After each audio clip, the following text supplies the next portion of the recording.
Bonsoir à tous, bonsoir Anne-Claire. Bonsoir Gilles, bonsoir à tous. Le communiqué officiel a été publié il y a quelques courts instants à 19h30, heure française très précisément. La reine Elisabeth II est décédée cet après-midi à l'âge de 96 ans. Alors on s'en souvient tous, en juin dernier, les Britanniques avaient fêté le jubilé de platine de cette souveraine, la plus ancienne souveraine au monde, 70 ans de règne. Elle était devenue reine à la mort de son père, le roi George VI. Elle était aimée évidemment de ce peuple britannique qui va donc probablement se rassembler peu à peu devant le palais de Buckingham. La reine Elisabeth, elle, qui est en ce moment... Je suis désolé, c'est l'avenir de vos enfants qui sont ici.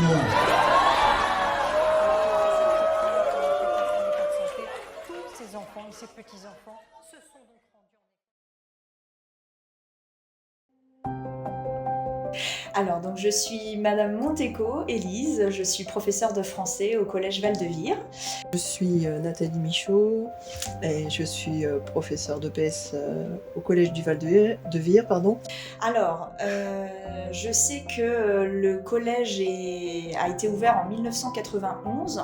Et en fait, les collègues se sont battus pour obtenir cette ouverture de collège, cette création de collège, pour justement désengorger Maupas. Je sais que ça ne s'est pas fait facilement. Il y avait des gens qui n'étaient pas pour l'ouverture d'un deuxième collège à Vire.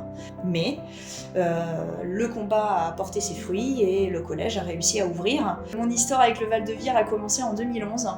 Je venais d'être fraîchement diplômée de mon CAPES. Et donc je suis arrivée au Val-de-Vire en tant que professeure stagiaire. Eh bien, j'ai fait une demande de mutation, j'étais au collège Maupas et j'ai demandé ma mutation en 2017. Et je suis arrivée en 2017 au Val-de-Vire. Un peu à la place de quelqu'un, j'ai pris la place d'un professeur d'EPS qui demandait une mutation et donc il a eu sa mutation et moi j'ai pu avoir la mienne suite à son départ. Et un jour, en 2017, au mois de juin, le téléphone a sonné et on m'a annoncé la bonne nouvelle que j'avais obtenu un poste fixe en français au Val-de-Vire. Et en 2022, le 8 septembre, eh bien, il y a eu une conférence de presse du président du conseil départemental et à côté il y avait donc le maire de l'époque en 2022, Marc-André Sabater, qui donc annonçait, donc le président annonçait la fermeture du collège du Val-de-Vire et nous on l'a su à 17h15 le soir par la chef d'établissement, Madame Caillot. Madame Caillot a malheureusement eu la lourde charge de devoir annoncer en fin de journée, bien évidemment, puisqu'il a fallu attendre 17h15 la fin des cours pour qu'elle nous annonce cette nouvelle. Et j'avoue que ça a été un coup de massue. Et il y a eu beaucoup de pleurs. Moi personnellement, sur le coup, j'ai pas réalisé. Voilà, je n'ai pas réalisé. J'ai réalisé la nouvelle seulement quand je suis rentrée à la maison et oui, là ça a été un tsunami. Et moi j'ai été dans la colère. Mais vraiment dans la colère et envie de hurler ma colère. Et c'est ce que j'ai fait en fait, j'ai hurlé ma colère. Dès le lendemain, dans la cour, j'ai pris le mégaphone et j'ai pris la parole parce que j'avais besoin de parler et de hurler ma colère.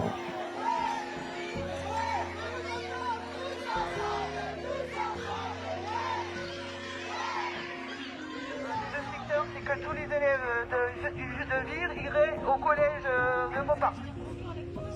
Ça c'est pour les élèves, par rapport au personnel c'est un peu plus vague, c'est au cas par cas, c'est en fonction de l'ancienneté, etc. Mais nous ce qui nous importe pour le moment c'est la situation du collège au sein du quartier du Val-de-Vire.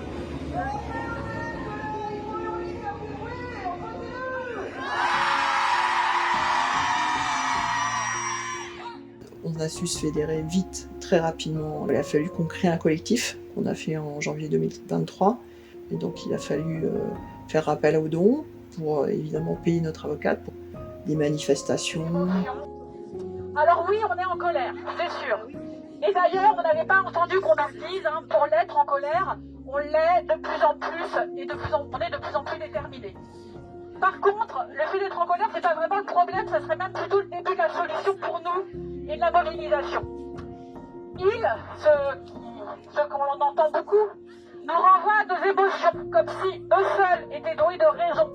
Mais nous ne comptons pas nous laisser faire, nous sommes déjà le caillou dans leurs chaussures, et il s'agit maintenant de leur montrer qu'un caillou ça peut grossir.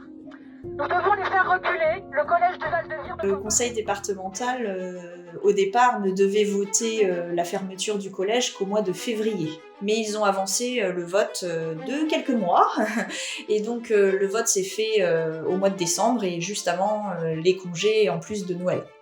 Eh bien, donc on assistait, pour ma part, j'étais dans le public là-haut, ceux qui étaient dans l'hémicycle, et qui représentaient chacun leur circonscription, hein, les conseillers départementaux, et donc des personnes qui nous regardaient, l'air de dire « mais qu'est-ce que vous faites là avec vos sweats bleus, vos pancartes ?» On est des citoyens, et des citoyens qui ne sont pas écoutés, qui ne sont pas entendus, qui sont même méprisés, parce que c'est vraiment le sentiment qu'on a partagé tous, parents d'élèves, enseignants, les élus aussi municipaux qui nous avaient accompagnés ce jour-là.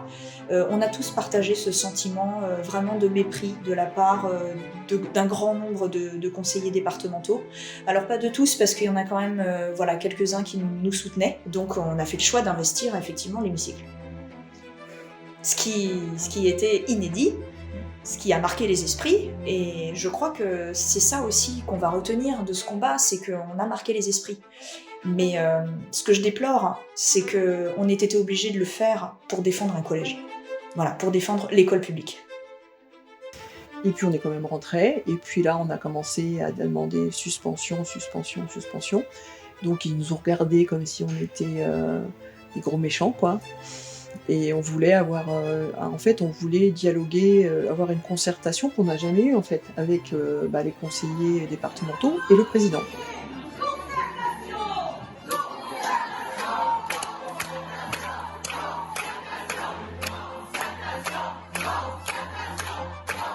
On s'est assis dans leurs précieux fauteuils. Et ça a été terrible parce que ça s'est jamais fait. Et puis la sentence est tombée. Et... Donc on a été délogés par des forces de l'ordre. Quand on vous dit Val-de-Vire, à quoi vous pensez? Oh là là beaucoup de choses. Je pense à ça, je pense à le logo que j'ai fait avec mon conjoint. J'étais à ma place. Voilà. J'ai trouvé ma place au Val-de-Vire. J'ai trouvé ma place et j'ai pu devenir, je sais pas si c'est comme ça que je pourrais le dire, mais un vrai professeur. Je pense au t-shirt, au sweat bleu, au t-shirt bleu, à la couleur bleue. Je pense à un petit établissement où on connaît tous les élèves et que les élèves nous connaissent tous.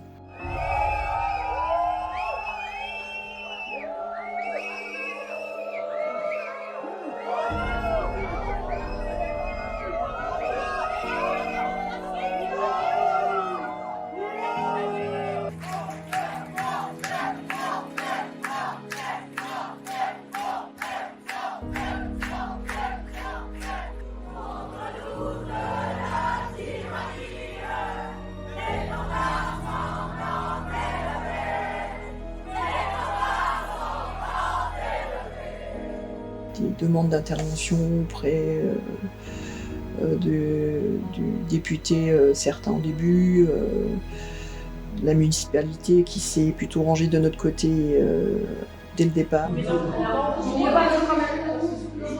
Excusez-moi, on parle quand même d'une fermeture qui nous a été annoncée par voie de presse l'année dernière, une semaine après la rentrée. Notre collège devait fermer en juin de cette année-là.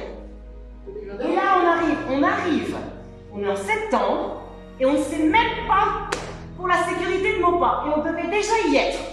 Si vous deviez décrire le Val-de-Vire en un seul mot. Très compliqué en un seul mot. Famille. Familiale. Je suis désolée, mais je vais devoir en donner deux. Je vais utiliser un adjectif, chaleureux, et un nom, famille. Voilà, parce que c'est une deuxième famille. Non, ne dites pas que vous allez y réfléchir. C'est plus la peine maintenant, il nous reste que 15 mois. Qu'est-ce que je tire de cette lutte? Écoute, je suis allée au bout de ce que je souhaitais aller dans le combat. Je ne voulais pas avoir de regrets. J'en ai pas. C'est-à-dire que j'ai été jusqu'au bout de ce que je souhaitais aller, ce que je souhaitais donner dans cette lutte. Ça n'a pas été facile. J'y ai laissé des plumes. Sur le plan de l'énergie et de la santé. On y a mis notre corps, on y a mis notre âme, on y a mis nos tripes. Voilà, parce que ça défend des valeurs qui représentent tout ça, Un épuisement aussi, hein, paradoxalement, parce que on s'investit tellement que la déception, la colère est aussi à la hauteur de ce qu'on investit. Mais oui, je pense que j'ai gagné une énorme force, en fait. Et une force qui est quasiment inépuisable. Je ne pensais pas. Voilà, je pensais pas être capable de répondre à la presse, d'écrire des discours, de parler devant tout le monde. Ça, pourtant, je suis professeure, hein, mais c'est pas quelque chose, c'est pas un exercice dans lequel j'étais super à l'aise. Alors, je dis pas que je le suis devenue, mais j'avoue que il y a quand même cette force-là, quoi. Ça m'a animée, et ça m'a renforcée. J'accuse M. Jean-Léonce Dupont de vouloir mener son œuvre destructrice à tout prix, y compris celui de la démocratie, par une attitude paternaliste et méprisante envers les quelques rares conseillers départementaux qui ont exprimé leur désaccord, ainsi que les citoyens. Je l'accuse de maltraitance et de malaisance quand il dépêche Mme Fellahi, inspectrice académique, pour venir parler aux enseignants du Val-de-Vire de leur mutation le lendemain de l'annonce. Quel manque de tact. J'accuse plusieurs conseillers départementaux, dont Mme Clara Devel, Mme Brison-Valogne, M. Delquier et Mme Desquelles, de collaborer à cette décision scélérate, et donc de ne pas tenir leurs engagements auprès des citoyens qui les ont élus, et qu'ils, elles, doivent défendre. En portant ces accusations, je ne viens pas que je me mets peut-être en danger de représailles juridiques et professionnelles, mais c'est volontairement que je m'expose. Car le collège Val-de-Vire est une cause qui en vaut la peine. Mes élèves sont une cause qui en vaut la peine. Voilà, on est malheureusement même si les arguments avancés ne sont pas budgétaires, mais on est dans quelque chose où c'est l'aspect financier qui gouverne. De la part de nos dirigeants, de la part des institutions, l'humain est très souvent mis de côté. Trop souvent. Voilà. Donc je crois que c'est très important de combattre pour ça. Ce que je vois, c'est que la politique, c'est très compliqué et c'est pas positif. Et je crois que si on tient tous, que ce soit les parents d'élèves comme les professeurs, je crois que si on tient tous, c'est parce que on défend un collège, mais on défend des valeurs. Et en fait, c'est ça qui est très important. Et que je crois que si on perd cette envie-là, de défendre des valeurs importantes, des valeurs justes, je pense que ce sera la fin de beaucoup de choses. Un espoir dans l'appel du tribunal de Caen, qui est tombé le 7 février, en disant non, on prend les arguments du conseil départemental et on entérine la fermeture du Val-de-Vire. Donc une grande désillusion pour ma part et une grosse déception et une difficulté à percuter, à me dire qu'il n'y aura pas de rentrée au Val-de-Vire en septembre 2024. Ça, c'est compliqué, très compliqué.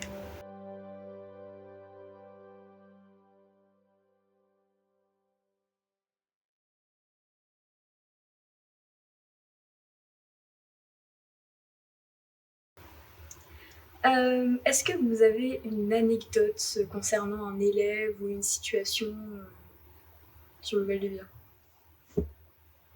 Des élèves qu'on aime à croiser parce que voilà, on les croise et on leur dit bonjour, et des élèves qu'on a eus et qui sont maintenant qui sont en études supérieures.